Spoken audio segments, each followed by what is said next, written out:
Hi, and welcome to this live reading from Thorfinn and the Witch's Curse, the Forerunner series, book number 1, by J. Veloso Batista, and this is presented by Itsy Bitsy Book Bits. Chapter 1, The Agneson Clan. Raga. I am not a bird.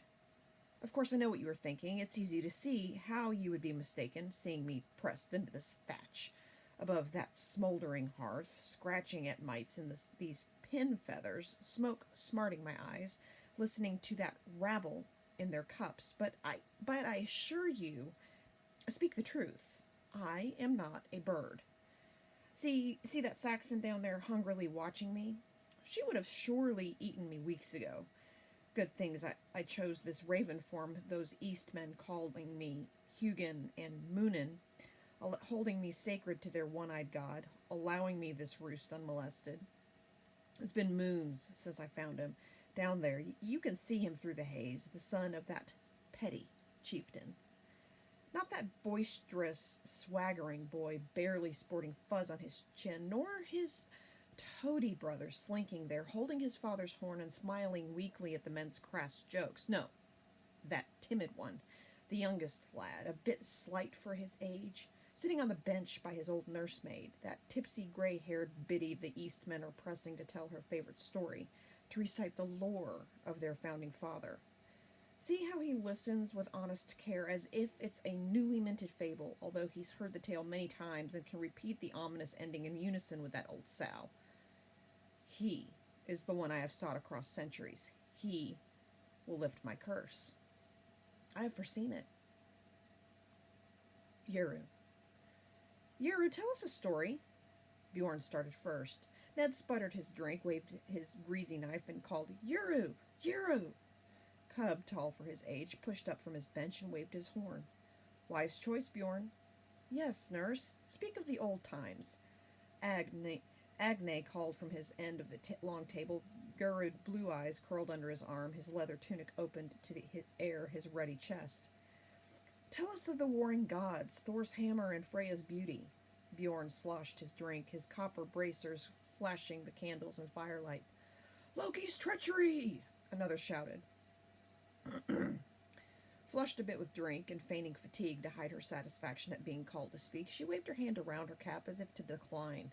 Everyone cheered her, pushing for some entertainment, especially the farmers and their wives, invited inside for tonight's feast. Old Jin, a daft smile from too much ale and eyes squinting from cook fire smoke, leaned over the table to pound and point at her. Yeru! A story of the gods! He splashed his drink across the rough-hewn tabletop. No, Yeru, listen! Cub cried over the rowdy gathering from his seat at his father's side. Listen, I want to hear the story of how grandfather killed the witch. Ah, Alf Iron Fist, Sven tugged his long mustache. Good choice, young cub. We haven't heard that old acorn in a basket of moons, and it grows in grandeur with each telling. Agni's men joined in this laughter and raised their horns for another round.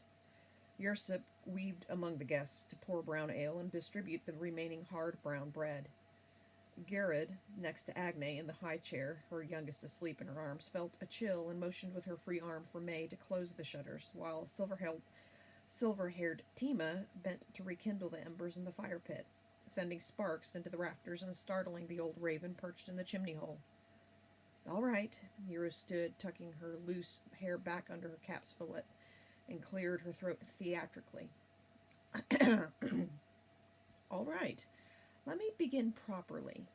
The hall settled slightly in anticipation, and she noisily cleared her throat again. In the dim time between the fall of Daria and Danelaw, the coast of Northumbria was ravaged by rovers. Yuru began in a sonorous voice with the high language she had learned from her father, who had been a traveling poet to Jarls. She practiced this story many times, confident in its telling and her recent embellishments. Vikings, they were harbingers of the great army destined to conquer East Anglia. They arrived in longboats with carved worm or bare-faced prows, fierce warriors with battle-hardened mounts, Danes and Jutes, Nords, Frisians, and sons of Skane, full of lust for blood and glory. Yuru paused dramatically and lowered her voice. She had her audience's attention. Even May had stepped up to the table and leaned forward in expectation.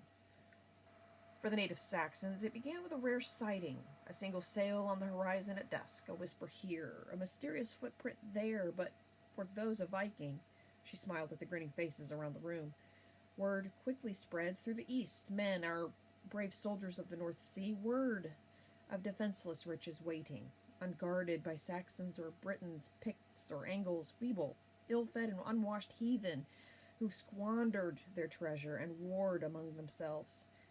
And soon the long ships came, as predictable as winter turns to summer. It was a season all of itself, the grand raid, and the peoples of East Anglia feared our Vikings. Many in her drunken audience applauded these words. It was during this raiding time that 4 Jutland longships of 70 stout East men agreed to work together to raid the walled city of Eoforwick, built upon the old embattlements of an ancient fortress. Old Jin whispered hoarsely to Sorvin and young Thorfinn, "That we call Jorvik now, Fishergate." The boys nodded in unison. To our cousins, this was rich plunder, a chance to topple a grand city ripe with glories to be won, as there were none in living memory who could speak of its prior fall. Their plan was a brazen assault, relying on surprise and the strength of arms to carry the day. Armed in loose alliance, the 4 flat-keeled ships turned inland at the river Humber, following its tributaries, rowing deep into the heart of Northumbrian lands. Soon they followed the narrow river Ouse north to where rumors told them lay the grand city. The captains had Frisian mounts, big, black, and glossy, so these horses were pulled over the bulwarks into the choppy river water, and the men ported their longboats high onto the shore, under scruff trees that slung low over the riverside. Their loyalties uncertain, each captain called his team to his side and gave them sage directions, while the crew checked their shields and walked their mounts to restore their land legs. One passionately implored to Thor in a loud prayer, another called on Odin and challenged his men by name so that the Valkyries could hear and note each. One drew lots to choose a ship guard and listed the tasks of readying for a fight, and one quietly left a grain cake by his mast to appease his master troll while his men stretched and joked amongst themselves. A single warrior was sent over the hill to spy the lay of the land, and he returned faster than expected with a description of 2 roads, one heading north along the shore, and one tending west, following the humped hills and skirting a copse of ragged pines. They had landed just north of the crossroad, but spied no buildings or farmhouses. It was a desolate, empty place, all the more to serve their purpose. Uru paused with a deep breath. The collection of warriors, farmhands, wives, and children quieted. The 4 captains held conference, and it was agreed that the northerly way was most likely the road to Eoforwick, but to be certain, a group would be sent with all haste along the other path to report back if they should chance upon their intended goal. To allow them time to investigate and return, the main contingent would take a slower pace and conserve energy for their upcoming fight. Now, as you can imagine, none wanted this scouting mission, for if the road was indeed the wrong way, there was a chance that they would not return in time to join the battle. Around the table, the men shook their heads, and a few women rolled their eyes. "So," Euro drew the word out, pointing at those seated before her. Lots were drawn to choose the men. 1, 2, 3. 3 being a lucky number. The first was the sly Dunst Ornson, the second the tall Alf Ironfist, who claimed tie to the house of Skilfinger, the Scanish kings of yore. Here Euro paused as the men gathered around the long table lifted their horns, pounded the wood, and stomped their feet, and roared a salute. "To Alf Ironfist! Good ol' Alf! Ironfist! Hurrah!" And Harald Jarlfinson, called Harald the Mad, for like other bear shirts, he forswore armor and became blind and terrible in the heat of battle lust, a danger to foe and friend alike. Bearing the taunts of their crewmates, the 3 shouldered their shields and started off to follow the westerly road. Winter had changed the summer to East Anglia in shades of green, and "Mud!" shouted Ned. The Danes guffawed and hooted. Ignoring the interruption, Uru continued. As the 3 warriors marched over the byway, the sky overcast with dark, heavy clouds, and soon a chill rain began to spit. Dunst, son of Orn, strode with his war hammer ready in his hand, its grip turned in leather and its head oak banded with iron.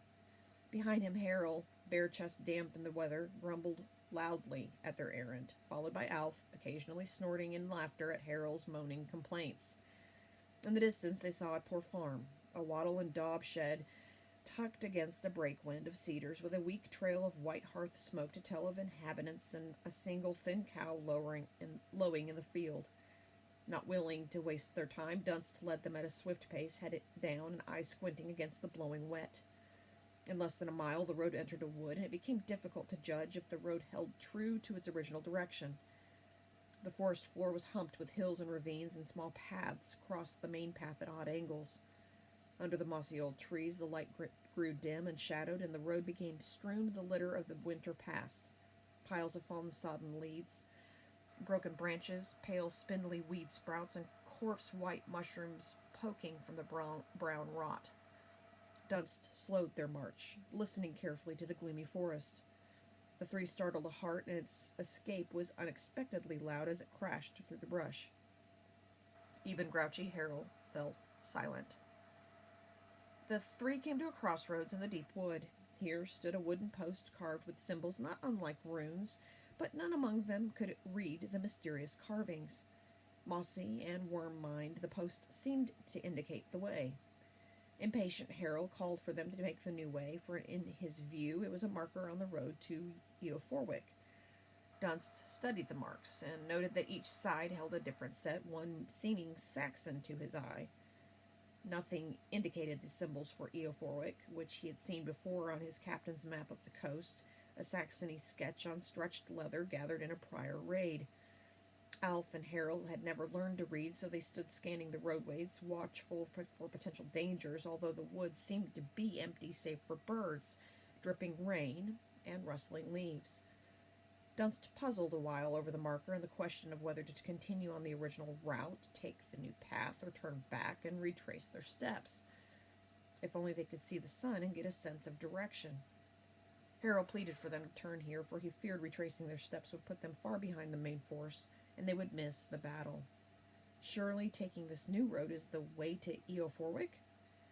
The audience barked agreement. Calls of, "Don't miss the fight!" and "Watch out for that witch, she's a tricky one!" brought laughter from all sides. Nero continued, "Why miss all the glory and plunder? Had they not wasted enough time?" Persuaded, Dunst turned to the new road. Uru nodded, locking her eyes with those around her one by one, and held up her hands to quiet the rowdy men. She looked down at young Finn at her side and pointed at his wide eyes. This was the choice, she said in her most commanding tone, looking directly in Finn's eyes. This was the choice that sealed their fate and the fate of generations to come, for the post was not a road mark, but a warning to men that most could read, as well as to advertise to the few who seek evil. The runes warned travelers away from this route, for it led to the keep of the warlock and his brood of witch daughters. Skilled in ancient druidical ways and conversant with nymphs and pixies, the last remaining daughter of the old shapeshifter lived in the stone tower that her father's slaves had built. Her name was Calanthea, and she had watched her father and sisters, each claimed by old age in their time, but she had committed herself to cheating mortal death, and had gathered more arcane knowledge and skills than any that had come before her. She had faithfully kept the family totems of power, a silver tray and silver scissors for the Midsummer Eve ceremonies, and a golden eye-shaped fob on a slender divining chain, but her most prized possession was an iron bowl, inset with runes at the rim. This blackened pot had been cast by her father from the very stone under their tower, and had held the blood of many enemies, sacrifices, and even a minor imp who had dared to steal from them, as well as years of arcane admixtures. Sven lowed like a cow at this statement, and Agnig choked, strangling his laughter. The day faded, and the evening grew dark under the cloudy skies. The three warriors followed the road as it coursed through the ancient wood, as it rose up as steep as a hillside and emerged on a craggy promontory, where across a rocky field a stone tower rose before a steep ravine. Harold growled at the sight, for it seemed to him a watchtower, and clearly evidence that they had happened on the proper track, and with a shout he drew his short sword and charged forward to the tower. Black rain clouds pressed down on the clearing, and thunder rumbled in the sky. Dunst and Alf held back, cautious, for there seemed something awry with the place. The grass was matted and yellowed, not fresh with summer's green, and the tower was surrounded by tall poles with strings and bits of rope and scraps of cloth fluttering in the wind. Vigilant, they separated and circled the field, Dunst evaluating the ravine, a deep cut dropping to a cataract, and Alf searching for evidence of protectors. But instead of finding an overrun garden of odd plants and thorns and vines. Upon examination, the poles were strung with small bird bones, bits of yarn, dried frogs and lizards, and many of the rocks and boulders that rose like headstones in the yard were topped with weathered skulls of animals. A sense of foreboding overcame Iron Fist. Dunst met Harold at the tower's base, facing the entry door. Heavy planks covered with strange marks, banded by iron and set into the stonework. It seemed a formidable redoubt, but as Harold gripped the handle, it slid easily in its groove, and the door swung open to a darkened room. Sword raised high, the berserker advanced. More careful, Dunst stepped up to the entry and peered into the gloom. Alf, prudent and still hanging back, found himself blinded by the rain suddenly falling in sheets. Yeru stepped away from the table and moved about the long hall, placing her hand on Cub's shoulder. Your grandfather Alf could hear Harold cursing and smashing about inside the tower. From the corner of his eye he caught a movement at its top, so he stumbled back and shielded his eyes from the storm to gain a better look. There!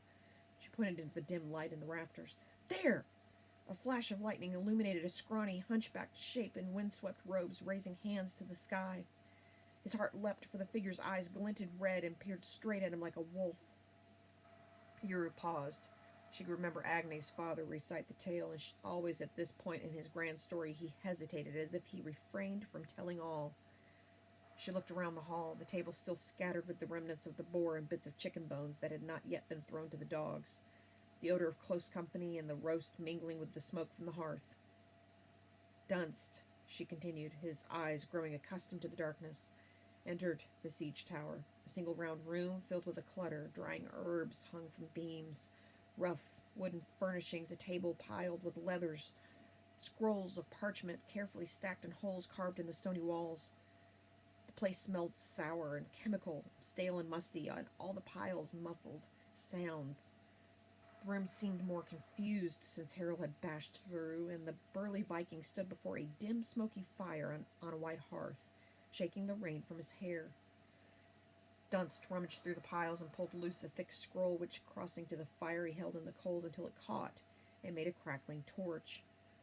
With light, the room became stranger still, as the flickering flames illuminated mysterious runes painted on the walls and beams, some faint and pale, others crimson bright or azure blue. Suddenly, bursting into the room, Alf Iron Fist's shout of warning broke the silence. "They are on the tower! I've seen them!" Harold reacted first, gripping a ladder lashed to the wall and climbing one-handed, wielding his sword, his shield slung across his shoulder. Dunst held the burning scroll high to light his way.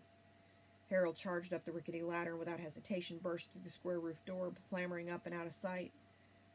Dunst waved the fiery scroll, scattering bits of ashes, and motioned for Alf to follow the bear shirt. Above, they heard Harold howl and heard his heavy tread pounding the ceiling. Yeru stomped her feet on the plank floor of the longhouse. Alf pulled an axe from his belt and scrambled up the ladder, Dunst close behind. He rose out of the tower into the rain as lightning struck the stony ramparts just an arm's length from his head, the flash blinding him, knocking him to his knees. He felt Dunst push past, and then heard him curse loudly. Opposite him, a huddled mass rustled before a small black cauldron full of boiling liquid, lit by an eerie blue flame unchecked by the torrents of rain. The hunched shape was heaving, struggling suddenly through the mist and rain. Alf perceived it was Harold on his knees, shuffling with an old crone riding his back like a man rides a horse. Stringy white hair covered most of her face, and she seemed to be chanting a strange incantation, while Harold barely struggled, her blade at his neck and a stream of his blood splashing the roof and onto the strange boiling bowl. Stumbling across the slippery roof, Dunst raised his hammer, but before he could get close for a strike, out of the dark clouds came a new threat. Sudden and unexpected, a black apparition swooped out of the black night to beat at his face, deflecting his attack. All wings and claws and screeching in his ears, Try as he might, his hammer swings could not find this new foe, the vulture ducking his wild blows and viciously scratching his cheeks and forehead, digging for his eyes. He fell and felt the ramparts at his back, and he ducked his head under his arm to escape the attack. The bird, bigger than the breadth of a man's reach, perched on Dunst's shoulders, pecking and tearing and screeching. Alf Ironfist, still dazed from the lightning strike, found his hand axe on the rooftop and with a mighty shout leapt at Dunst, and with truly blind luck struck the familiar off Dunst's shoulder, his blade hacking away its wing in a burst of feathers. In the very same instant the witch screamed and dropped her hold on poor Harold. As the beast spun into darkness, Dunst, his face bloodied but eyes still intact, raised his hammer and swung at the hunched shape that slouched toward him. The blow struck true, but the old crone merely laughed and, stretched out her hands to the sky, began to chant anew. Blood blinding his sight, Dunst fell back, clinging to the tower ramparts, shaking his head to clear his eyes. Quick-witted Alf realized this was no ordinary woman, and their weapons, ordinary oak and iron, would do her no harm. He scrambled back from her clutching fingers, glancing from side to side, seeking a weapon or any advantage, and his eyes found the strange black pot, boiling over with Harold's blood propped over the blue fire. Clever warrior that he was, he feinted a swing at the witch, who grasped at him, never expecting him to duck under her outstretched arms and aim a powerful blow directly at the strange fire. Yuru caught her breath and peered at her audience, all silently waiting, enthralled by her tale. Even Cub sat slack-mouthed like his younger brothers. Too late, Calanthea realized our hero's intended target, and her shriek told him he had found her true weakness. But the blow had a fierce and unexpected repercussion. As Alf's hammer spilled the pot, his blow cracked the vessel, and instantly lightning channeled down from the clouds like a waterfall and struck the black bowl in blue flames. The sky flashed daylight white around them, and the roof planks shattered and collapsed, casting the three warriors, the witch, and her broken cauldron into a pile at the bottom of the tower. A pain in his side brought Alf to his senses. He scrambled in the dark as the smoldering fire sparked the scattered dried herbs and piles of parchment to flame. There was a terrible rumble. A part of the tower wall crumbled and crashed into the ravine.